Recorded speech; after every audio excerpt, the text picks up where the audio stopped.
And I wrap my legs so tight you got me. When I feel that tingle down my spine.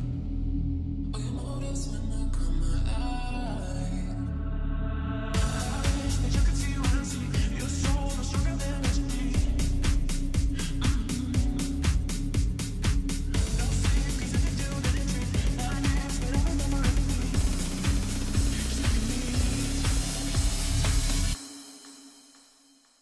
No, no, no secrets.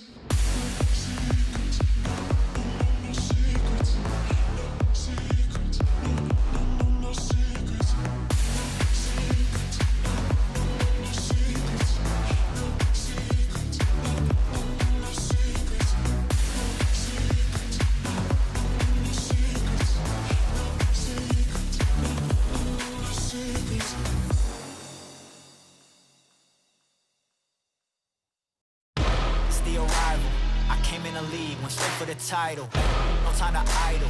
I'm finna get it, put that on the Bible. This is survival, gotta treat every move made like the final. One by a mile, nobody believe it, they all in denial. Hey, look at me, look at me, look at me. Still in the show, that's the crook in me. They want me gone with the hook in me. Asking why is he here like I shouldn't be. I've been on grind since I old. 10,000 hours the motto. They see the bag is coming out and flocking to me like I won the lotto. Dancing with the devil, there's no recital. I'm killing competition, ain't no revival. I shoot it to kill it, I'm aiming for vitals. I'm showing no mercy when facing my rivals. Snakes in the grass, they getting exposed. I know they be lurking, I'm watching them close. Acting like friends, but really they foes. Saw they be scheming and said adios. Yeah, I gotta get it. By any means. I gotta get it. I gotta get it, the mindset. Hey, back with a vengeance, back on the grinds, back to the business. Hey, God is my witness, they watching my moves like shows they binging. Hey, best keep distance, all of my haters send best of wishes. I get to the bag with the quickness, no I don't need no assistance, no. Yeah, no playing it safe. I said let's get it, you say not today. What can I say? You ain't gon' go for it, get out the way. Yeah, got no time to waste. Can't be with me if you not at my pace. You not at my level, you not in my race. One foot on the gas, I'm pushing the brakes. Dancing with the devil, there's no recital. I'm killing competition, ain't no revival. I shoot it to kill it, I'm aiming for vitals. I'm showing no mercy when facing my rivals. Snakes in the grass, they getting exposed. I know they be lurking, I'm watching them close. Acting like friends, but really they foes. Saw they be scheming and said adios. Yeah, I gotta get it. By any means. I gotta get it. The mindset. I gotta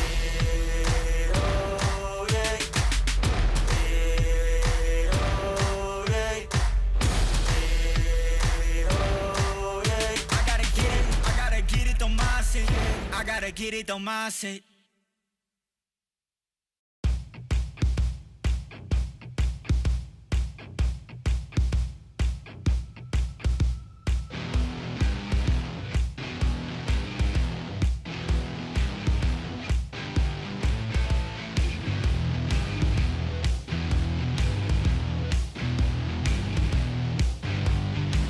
As I'm going to the cold now, I see you coming.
ask if we could talk, but then say nothing. Maybe you just had too much to say. Cause when you call me up, you just want one thing. And maybe in the end you'll get your way. But I just wanna know, oh, oh, oh, oh, yeah, if we should take it slow, oh, oh, oh, oh, yeah.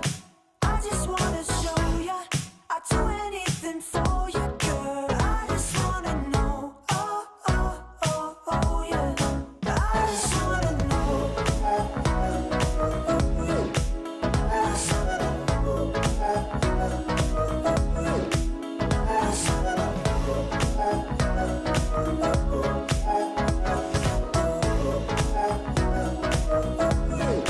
We just need to stop and take a moment to slow things down, work this out.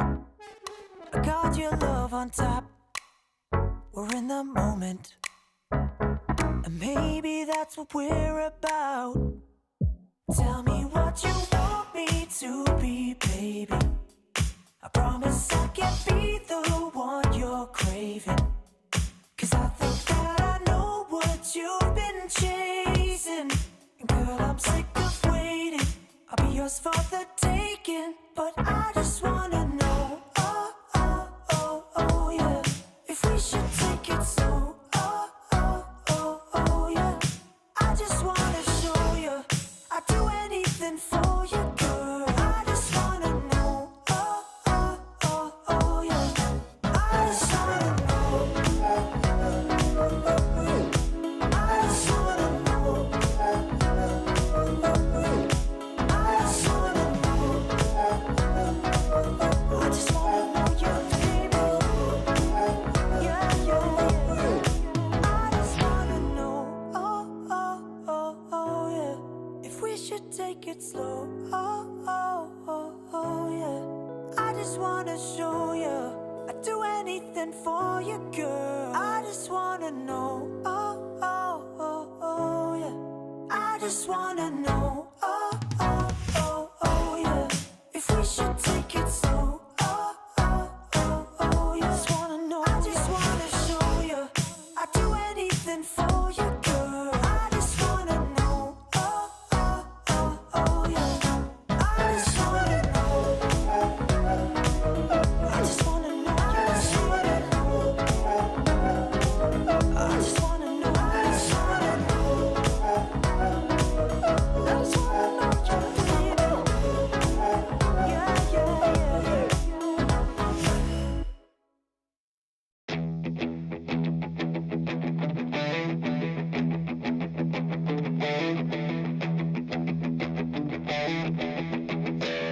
Within the body of a woman lies the heart of a man.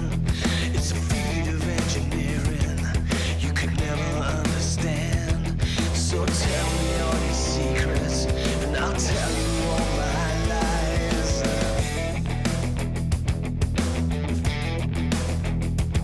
I've been walking with the angels, I've been talking in my sleep. An electric conversation, pins and needles in my feet. It's a full-on fascination with a twisted combination.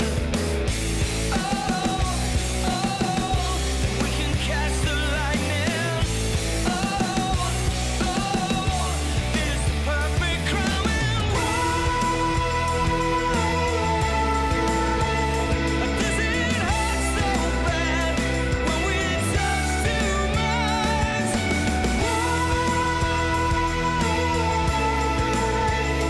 Does it feel so good when we touch too much?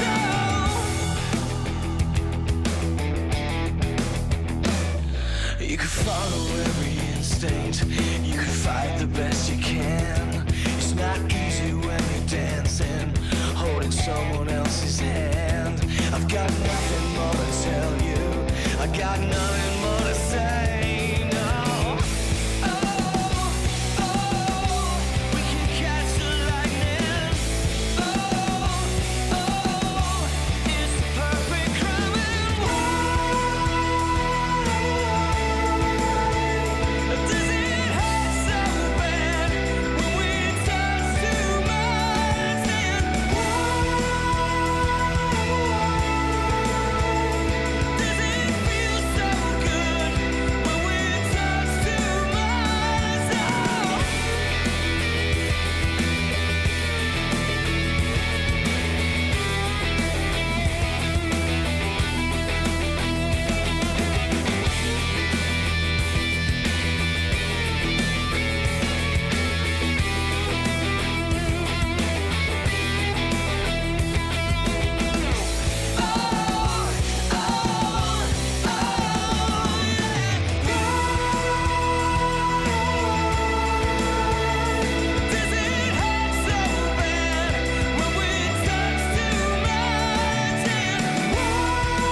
There are many games that can be played here in the halls of DreamHack Atlanta, tabletop, arcade cabinets, D&D live on stage, but here on the Challenger stage, there's only one thing that matters, and that's cold, hard Counter-Strike. It's time for day 2 of ESL Challenger Atlanta. Without further ado, let's get it on.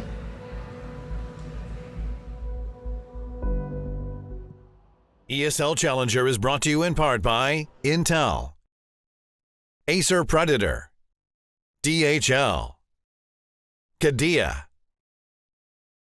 Monster Energy, the United States Air Force, 1xBet, and Logitech G.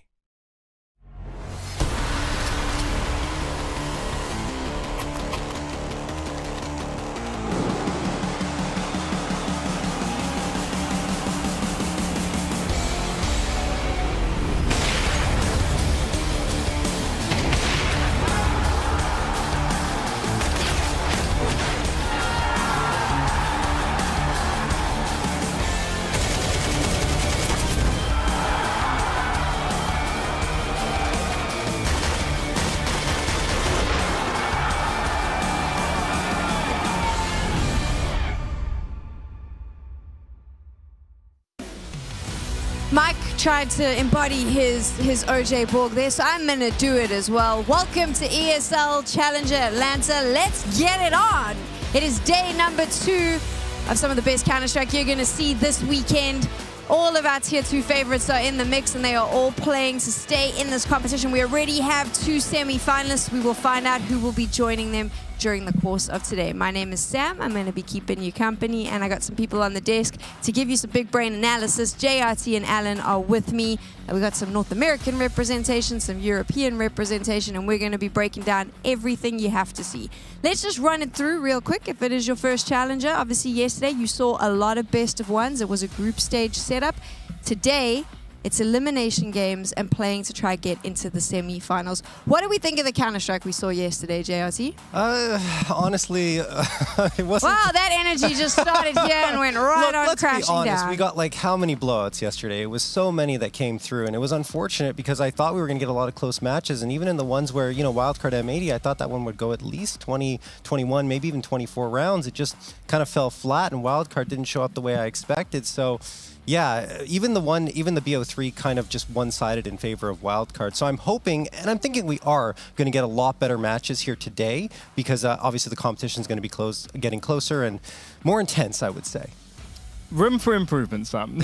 Wow. Room for improvement. FlyQuest played brilliant Counter-Strike. I really enjoyed watching them, but outside of that, a lot of one-sided bouts. And hopefully today we just get more competitive affairs, because yesterday it was hard to get engaged with all the games because it just felt like we knew who the winner was after about round 5. Yes. Unless FlyQuest was playing, because that was a surprise time and time again. Obviously, we talk a lot about the teams. We talk a lot about the players. You get to see them on the screens, but there are some unsung heroes behind the scenes, the coaching staff, the support staff, that don't always get their moments in the spotlight. So we thought, seeing as we have Mike on the ground, we would put that spotlight on the support staff.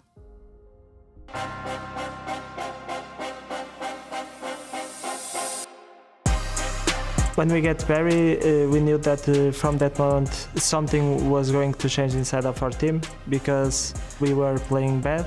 But after the player break, everything clicked and we put so many hours in the game and we are qualifying for a lot of things. We did the 3rd place on AM Cologne. It was fantastic. So since he arrived, a lot of things changed and it was a great addition. When we go to the team speak, we just speak in English, just for him to feel integrated in the team. It's really important. We are really happy with the decision to have Barry. Def brings a lot, honestly, like stability, telling people to shut up when they need to shut up and just listen to things. It definitely lacked a little bit that we didn't have Roy behind us. This last Atlanta. His CT rounds are really strong. If we take a pause, he always cooks something up on CT if we really need a round to get back on track. It's really helpful and beneficial on that side, as well as T side, like kind of like a pace change rounds. He's really important with those. I mean, he's just a really good coach, honestly.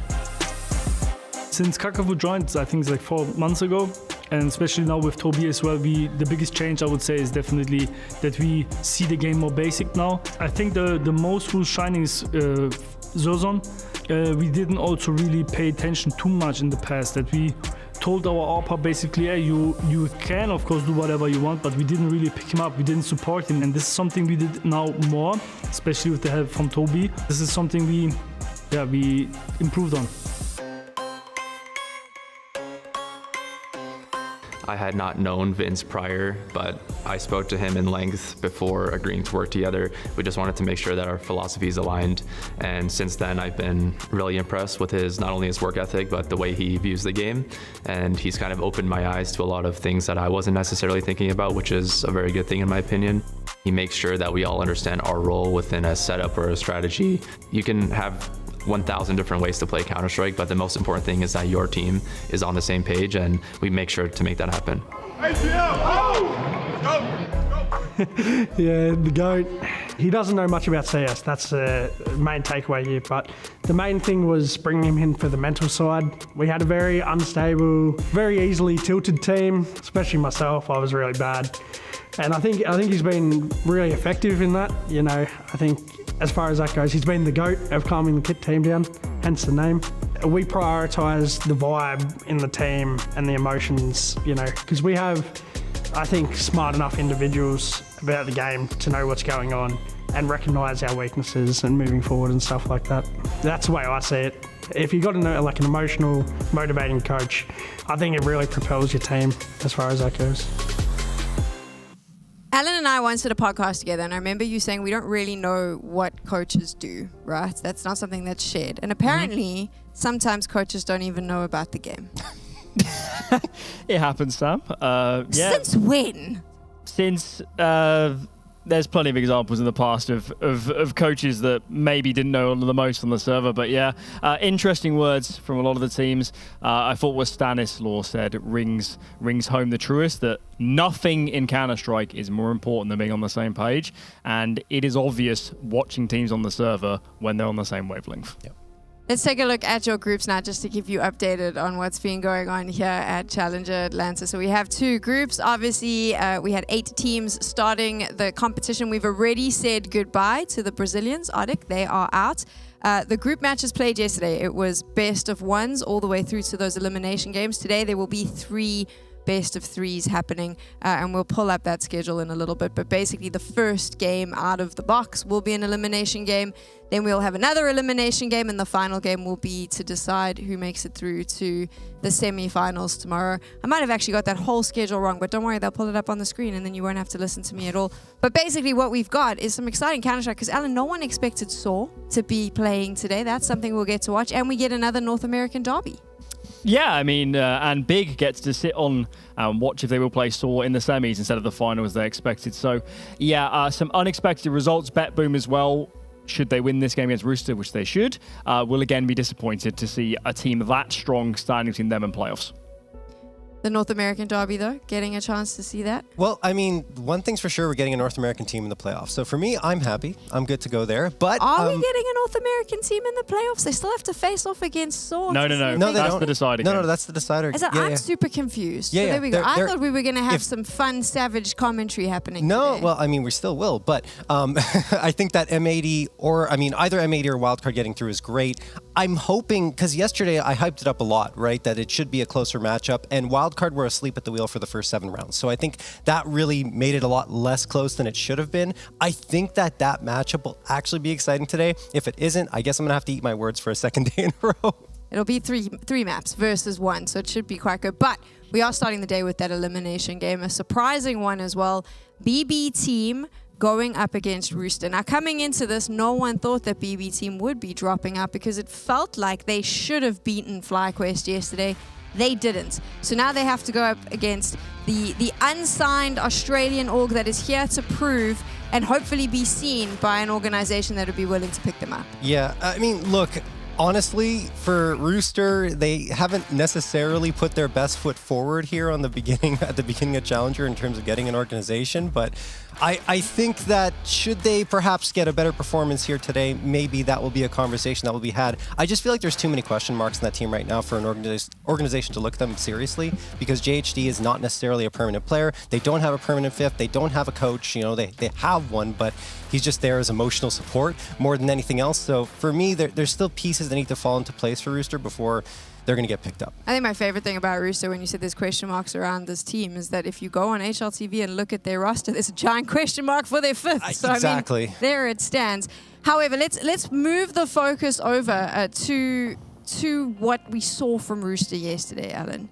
Which wasn't a lot. More than Bet Boom. I mean, they won more rounds than BB. So if we're going off results so far, John, maybe there's more to Rooster. But yeah, I mean, for both teams, they never got a chance to get engaged. Maybe we expected that more so from the Rooster perspective. But hopefully today, we get to see more of Rooster because we haven't seen much of them internationally outside of a few tournaments this year where they didn't play a lot of maps. And we want to learn more about these players because right now, based on what we've seen so far, we don't really know a great deal.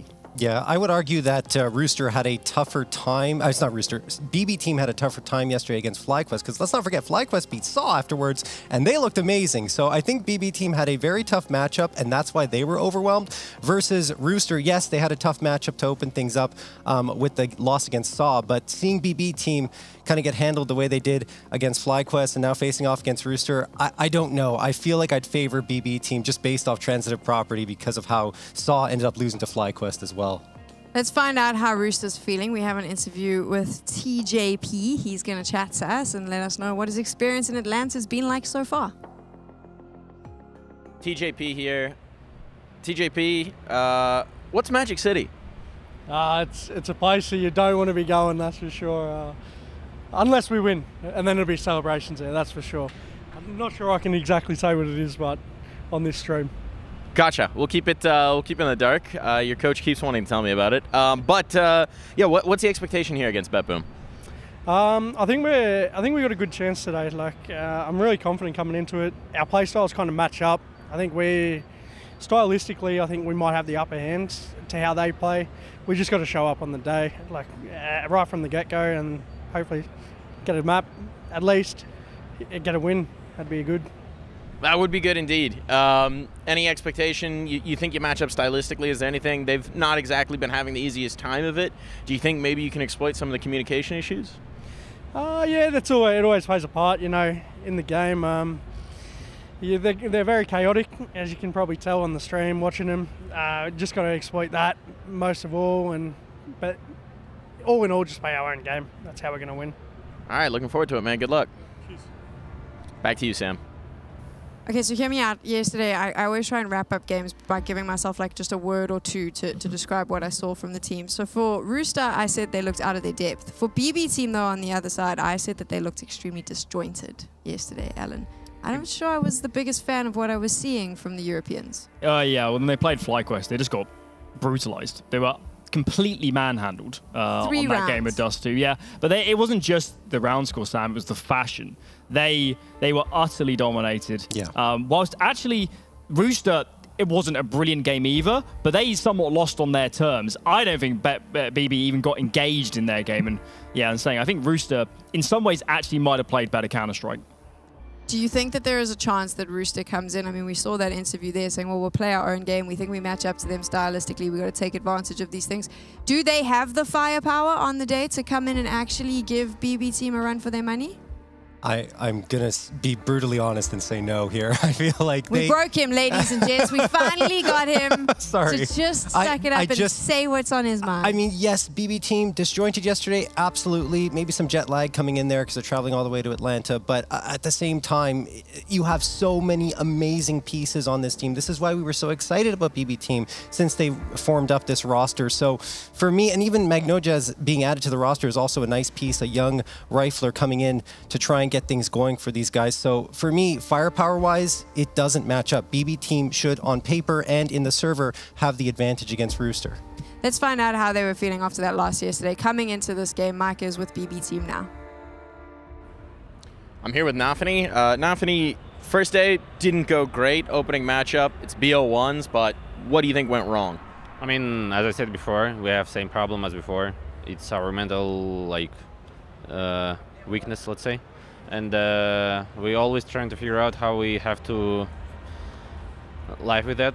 So let's hope that we fixed with our team talk yesterday. So we'll see how it will be tomorrow. I mean today. And today, hopefully tomorrow as well. Rooster's your first matchup here. They've not had the best of luck internationally. How do you think you match up against them?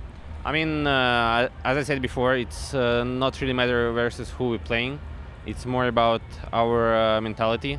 And if we will play like we played yesterday, we will lose, obviously.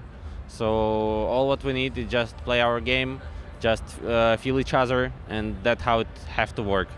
And is there one thing in particular from that team talk yesterday that you want to see in the server on that first map? As I said, it's more like we have to be more free, let's say. I mean, every time that we facing with such problem, it's more about we kind of scared about ourselves, I would say, because we know that we are better than any team at this tournament, and all what we need is just show it, and that's the main problem. All right, well, looking forward to see if you can today. Good luck. Back to you, Sam. So there's it's way too early for me to use big words. Let's just go on either side here. We have a team that doesn't look that good, Rooster, in terms of the Counter-Strike that they play, right?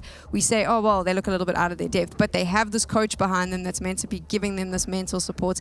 They seem a lot more positive in their interviews. There seems to be a lot more banter and friendliness. On the other side, you have a team that technically on paper should be destroying. They're not doing that, and in their interview, they're saying, well, yeah, mentally, we're just not all there. How much of this plays a factor? How much of this is actually just them saying what needs to be said in an interview to get it done? I believe there's a trope in boxing where everybody has a plan until you get punched in the face, and that probably is what's going to happen here for Rooster. They might be positive, they might be feeling great, but fundamentally there is a huge disparity mechanically, individually between these players. I think I don't want to disparage the Rooster guys too much, but these guys on BB can do numbers on some of the best individual players in the world here in Europe, and they play them every day, and I think they might just absolutely roll over their opposition in that respect. JLT, you mentioned him. He's on your screen now. He is our player to watch. Why are we keeping an eye on this guy? I mean, he's been a solid rifler even before he was picked up by BB team, and then they brought him in to replace Danis, and I think overall he's been right behind Chiron. In fact, only 6 frags behind coming into the event in terms of over the last 3 months, and also the top ADR player at 84.2, again, coming into this event. So for me, he's definitely a player to watch, both in terms of his fragging power and also on entries on both sides of the map, opening up CT fragging and entering on T site. So he's going to be everywhere on the map, and if he's doing well, then I think the rest of BB team can build up around it. Can we just have a bigger conversation about BB team? Yes. This whole mental argument that they keep bringing up. I mean, how long does this fly? It's also probably mostly a load of crap. Well, that's in the first exactly- that's place how is they didn't lose yesterday purely because they came in flat or anything. They just played worse Counter-Strike than their opponents. They were worse. They weren't as well prepared. I'm sure it's a factor, but it's a bit of kind of confirmation bias and placebo because it just feels like the thing that's going wrong. BB, when they lose some of the better teams in the world, it's their fundamentals, it's their communication. Maybe it's a bleed through somewhat from that mental side of things, but there's other things they can fix on the server that should come in tandem with that. I think that's my thing, because coming into this, we spoke about how they haven't really been performing to the level that's expected. So I just wonder how long this continues before there is a serious conversation, and it is the conversation that has to happen of, okay, maybe this roster isn't working, maybe these pieces together are not fitting. Yeah, I mean, that conversation is going to happen, no questions asked, in, I would say, a couple of months, especially based on their performance here and as they move forward. And I would say within 3 months, if we don't see anything meaningful from BB team, they're probably going to look for changes, and it's not going to stay the same squad. We have to do predictions, but it's pretty obvious where everyone is sitting right now. I think I can just say it for all of us. We all believe that this is BB team taking this one. Yeah, I would say so. I'm curious about the veto, honestly, because I think that BB team has swung between Vertigo and Inferno, so they're not scared of moving away from that. So I'm thinking if they're looking at Rooster, they're saying, look, they only have one map on Mirage that they're really strong on. Perhaps they ban that. But yeah, I think maps. So the veto did go up earlier, but you I didn't see it. You were Sorry. chatting. I know. So that's not. I'll walk you through. So Rooster picked Anubis. Okay. BB team picked Dust too, which is what we saw them on yesterday. And when I say saw, I mean we didn't really see much from them yesterday. The decider will be Mirage. Oh, really? Okay, because like you're looking at their map pool, Mirage is actually not that great for them, and they've kind of swung between Vertigo and Inferno on bans. So I was like, okay, maybe they'll go for Mirage, but that is actually kind of surprising.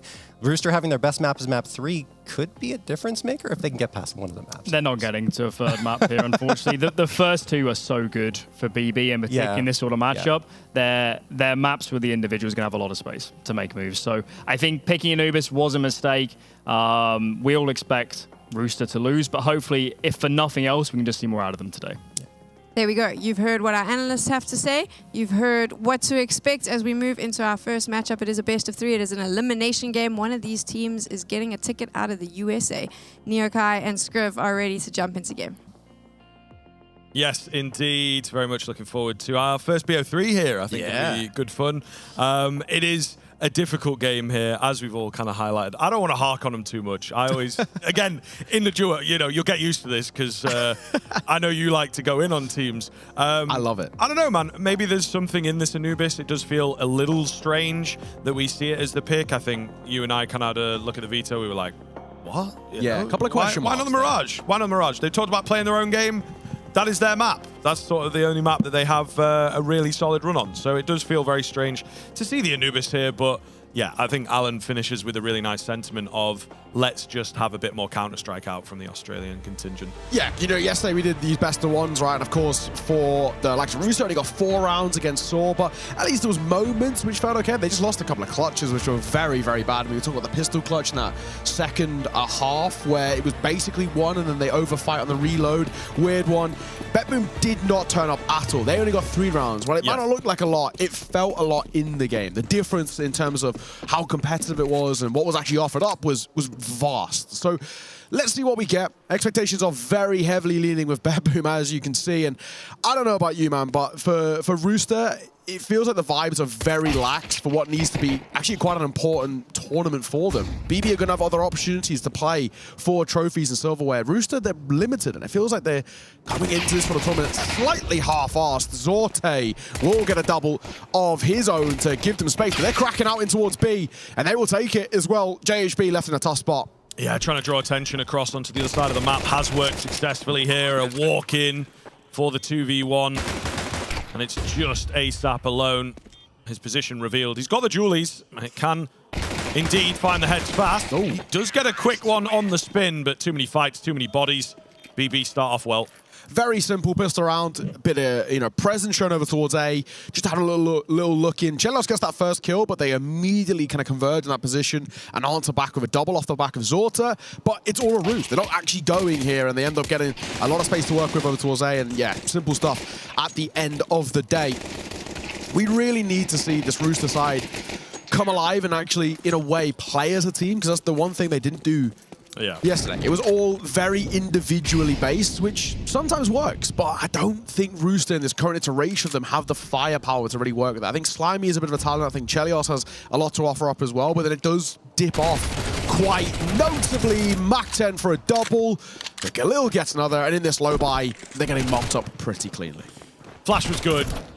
Again, not enough weaponry for them to do anything with. So flawless round comes in. It is not against the grain. Always an interesting conversation with the BB team and where they're at the moment, to be honest. Nafany mentions these mental issues, and he sort of kept saying himself, as I've said, we've got mental, like it is there.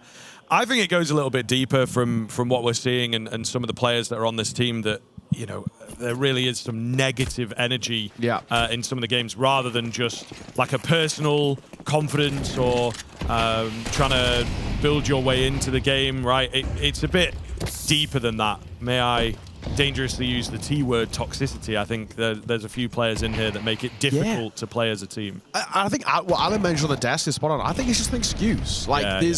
You can only use this so much, but we've been to the point we've had months as BB side not playing to the level that they should be, considering the talent they've got in the server, and they keep using the mental game, but that's something that should be fixed pretty quickly, or at least have the pathway of being fixed. And it isn't, right? It's been a really tough run of things. Early into this round, a lot quieter out the gates. Nafany takes a bit of damage spammed through the smoke, but apart from this, there's no real commitment. It does allow the bomb to rotate back over towards his B site, and well, this one might be a little bit harder. The rotate's coming through from Rooster, but might be a tad late here. Potentially. Smokes are also kind of late. They do block off quite nicely. A follow of the traces, though. This heavy bonus buy may well come back to fight BB. We'll see. Bomb's gone down. There is no kit. Yeah. So that's pretty dangerous on the Rooster side of things. They've got to move fast. Yeah, it's not a lot available. It's all going to come down to winning the fight, something that we have questioned in this series before it's even got started. Zorte and Siren remain to defend this post plant. Zorte known about, Siren doubled up. That's really well played in towards Dark. It's all going to be on Zorte. Can't find the shots, and there you are. Rooster will get themselves on the board early here now. They needed that. They really did. I think if they had lost that kind of full buy against the bonus buy over towards BB, then we would be asking a hell of a lot of questions. We're not, thankfully. And now we get to talk about what hopefully will be a bit of a competition in towards this best of three. Whether it goes 3 maps, that feels, for me, pretty unlikely, unfortunately. For this Rooster side, I just don't think they have enough in the locker to be able to push BB the distance. But whether they can make some of these maps competitive, unlike yesterday, whether they can kind of push them the distance as well, that's what we're looking towards. So getting that first gun round under your belt is good, but this is the first true gun round because BB, that was a bonus. Now they're bringing in the AKs, and they've got the AWP out for Zorta. And speaking of, the AWP sings loud in its first introduction here in towards round number 4. Good start for Zorta. He's always somebody, though, we're going to look towards. Try and light up the server. That's not a bad way to start. Not at all. Right, let's see. Slimy. Right around this corner, looking to make a play, but it was sort of a bait there. Again, very well done. There's some good coordinated moves here from Rooster. So an even situation befalls the server. Flash comes in towards A main. Rooster relentless right now. Really putting their best foot forward. Got the shoulders out. Aggressive moves, even though it could potentially cost them spots and cost them advantages. Looking very good here, but theory is one, execution is another. 1-for-1 trade still, again, not going to be perfect. The bomb sites are getting weaker and weaker. Yeah, trades generally in this situation as well benefit the T side. And BB now, as they head back towards B, which they've defaulted to, is pretty on demand. Only TJP here to try and lock them out. And he doesn't really have any close support. Nobody's playing through mid or through dark, so he's sort of got to go huge here. He's not taking contact. AWP holding. He's going to drop himself a bit of a Molotov, but just as he started to cock that gun again, He will get caught. Very nice timing play by Kyron. Smoke's out going to come through towards CT. Bomb going to go down as well. This feels like a very difficult retake. Yes, they have the kit this time, but I don't know if you want to give this a go. No, I wouldn't have thought so, unfortunately. It's painful to be on the end of, but has to happen, really. As you talked about and touched on right at the start of the round, BB have come in with the stronger weaponry and maybe a bit more of a game plan. It felt like a simple B execute in that first rifle was not all that deep. They've done something very similar here, but it's, again, a bit more fleshed out. And I think there is an argument to be made, isn't there? It's early on in the game. You're on the T side. You can direct things. Also coming in as that overdog. Yeah. Maybe you are going to have 1 or 2 early sort of bait rounds just to see how your opponents react to the basic ideas. Sure. And then it's like, oh, okay, they have more aggressive tendencies, so I can adjust the call in a certain way. So it's a clever, nuanced couple of moves here from Nafany so far. Yeah, and so far so good. Another round taken under the belt as well, now 3-1. I mean, we can start talking about this BB side building up a little bit of a T-side, and that's exactly what they have to do as well. I mean, this is Anubis, the most T-sided map in the pool currently, and we do need to see BB probably guarantee a lead, if not take quite a healthy one at that as well. Not that they're going to be, you'd expect, under that much pressure in towards this second half either. This is a map that is statistically very weighted over towards the BB side. I mean, even though Rooster picked into it, I mean, like we said, we were asking a couple of questions. Yeah. Why have we not gone to Mirage here as the pick? I know it's come through as that map number 3, but as the Des touched on, it feels quite unlikely that we're even going to get there. So the fact that you haven't played for yourself, as we like to always say, you've tried to maybe counter them or throw a bit of a spanner in the works. They did that yesterday. I mean, going against Saw, right? They went into Nuke. They're arguably one of the best teams in the world on Nuke right now. And you're thinking to yourself, why? Why have we gone here? Yes, Mirage is Nuke, is Saw's perma, but there's still other areas where they felt a little bit stronger. And the fact that they allowed it down there feels weird, and the fact that Anubis is picked into feels a little strange as well. It does. I mean, overthinking things, there's so many different permutations of why this sort of decisions come in, but maybe you feel they would expect the Mirage pick, so you go for something slightly in the middle of your pool. Maybe they spent all their hours just prepping an Anubis for this series and against this particular opponent. But with the quick turnaround at these events, I doubt that they really had much time to put the prep work in. Mid control has dropped here now. We've got 4 on B. Looks like it will be an A split, unfortunately. So A-Snap's going to have his work cut out here. Looking to, again, make something happen. Just show that presence. Tries to get an early frag. Not going to happen. Sorte holding down middle. Gets 1 in the second. That's clean. Really nicely done. And this is where it's starting to unfold a little. The BB individuals revealing themselves, and you may have all the reads in the world, but Rooster, unfortunately, are not matching up.